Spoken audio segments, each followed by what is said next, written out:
The wind screams across the Ural Mountains, a place the Manzi call Kolatsiakal, Mountain of the Dead. A group of 9 skilled hikers has vanished. On February 26, 1959, searchers find their last camp. The tent is half buried, sliced open from the inside. Not an attack, an escape. Inside, boots are lined up, food untouched, belongings left behind. Panic, but also order. They fled into the night, some barefoot, some in socks, abandoning warmth for the deadly cold. Footprints lead away, bare feet, socks, a single boot, yet they walk in a line, not running. It's a calm retreat from terror, a contradiction that baffles investigators to this day. The mountain is silent, holding its secret. Their cameras reveal smiling faces, a journey full of hope.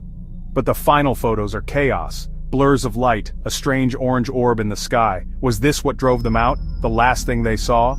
The mountain keeps its secrets, and the story is only beginning. These weren't amateurs, they were students and graduates from the Ural Polytechnical Institute, led by Igor Dyatlov. Their goal, a grueling trek for the highest hiking certification in the Soviet Union.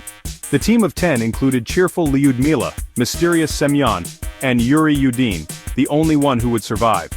The rest, Zinaida, Rustam, Yuri D., Georgy, Nikolai and Alexander, were all experienced and close-knit. Early journal entries and photos show camaraderie and optimism, even as conditions worsened.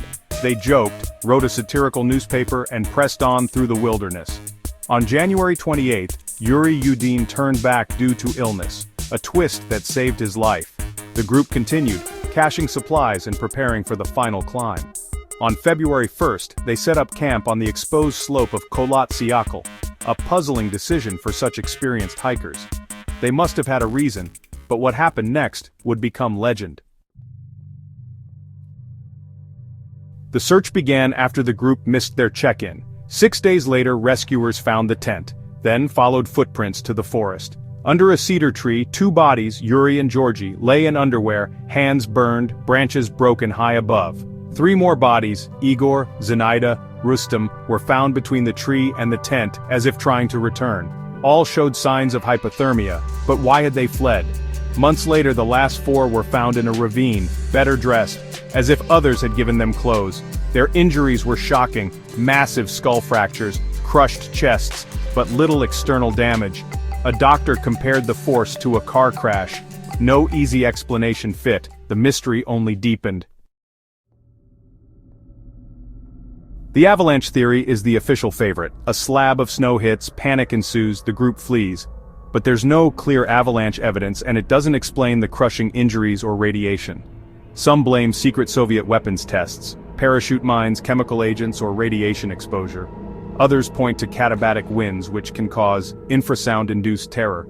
And then there are the wild theories, a yeti, UFOs, glowing orbs in the sky. With so many contradictions, the case invites endless speculation.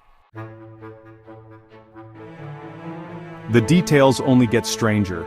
Lyudmila was missing her tongue and eyes, Semyon and Alexander their eyes. Officially, water and decomposition are blamed, but the precision is unsettling. Some clothing was radioactive, possibly from military tests or from contaminated items brought by the hikers. Witnesses described orange-tan skin and gray hair, though autopsies don't mention it. The Soviet investigation was swift and secretive, closing the case with a vague, compelling natural force. Files were classified, fueling suspicion and conspiracy. Why the secrecy if it was just a tragic accident? 60 years later, the mystery endures. In 2019, Russian authorities reopened the case, hoping modern science could solve it. They reviewed dozens of theories, but settled on the avalanche explanation again. The official story: a slab avalanche forced the hikers out, they got lost, and froze. But critics point out the same old flaws: no avalanche debris, orderly footprints, unexplained injuries, missing eyes and tongue, radiation. The new verdict felt like an attempt to bury the mystery, not solve it. For many, the avalanche theory is just a convenient cover for something darker. The debate rages on. Decades later, Dyatlov Pass remains a chilling enigma. Every fact seems to contradict another: a tent cut from within, calm footprints, bizarre injuries. Theories abound: natural disaster, military cover-up, or something stranger. The lack of answers keeps the story alive, a mirror for our fears of the unknown. The hikers were real people, their tragedy made more haunting by their smiling photos. The monument at the pass stands as a tribute, and a reminder of unanswered questions. The case resists closure, challenging our need for rational explanations. Perhaps the truth is lost forever, buried in snow and silence.